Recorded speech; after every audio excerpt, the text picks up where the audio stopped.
When you have an instrument, you take care of the instrument. You take care that it's in a warm place, not too warm, not too cold, not too much humidity. Then you close it there, and when you need rest, you rest.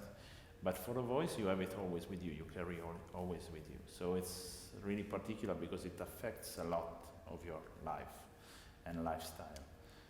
So that's why many opera singers are freaking out.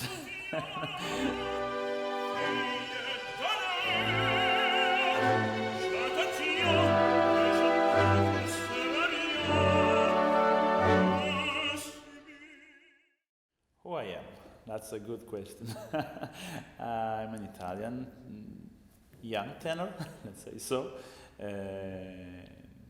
coming from Torino, Turin, in the north of Italy, and I'm singing pretty much here in Stockholm. In the last few years I sang many operas. I didn't start my career as an opera singer, I started it as a pop singer. Until 20 years old, let's say 19 years old, I didn't know what was opera.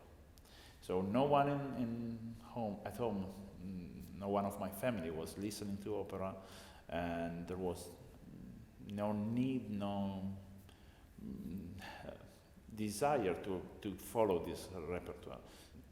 Andrea Bocelli, that was my idol as pop musician, a pop singer, he released an album called Arias, and because of him I bought it. And buying this album, I listened for the first time the arias from operas. And I started to sing behind that.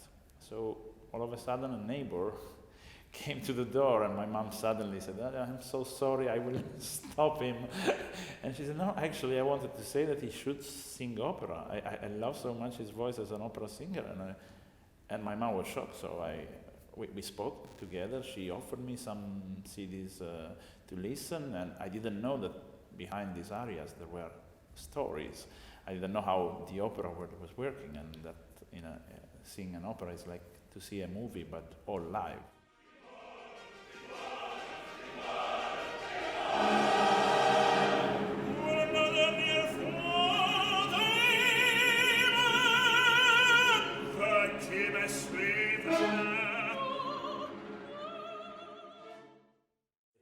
First years are really difficult because you suddenly realize that it's enough to do so less in the wrong way that suddenly the voice is not working.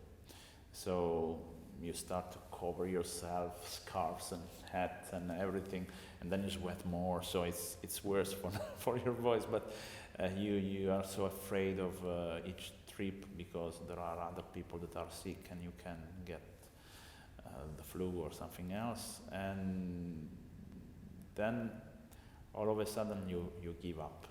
You need really to find a way to live a normal, almost normal life. It's not normal at all, but almost normal life, and then avoid the difficulties through the technique without making listen to the audience that you are using your technique and your brain, because obviously the audience want to feel the emotions. That is the most important part. Well, Fedora is for me a debut, and it's the first time that I sing the role of Loris Ipanov, and it's a beautiful surprise because, well, of course I heard the music and I liked it, but the story is really calling me because it's a sort of movie, detective movie, let's say. It will be really effective, and I think the audience will love it.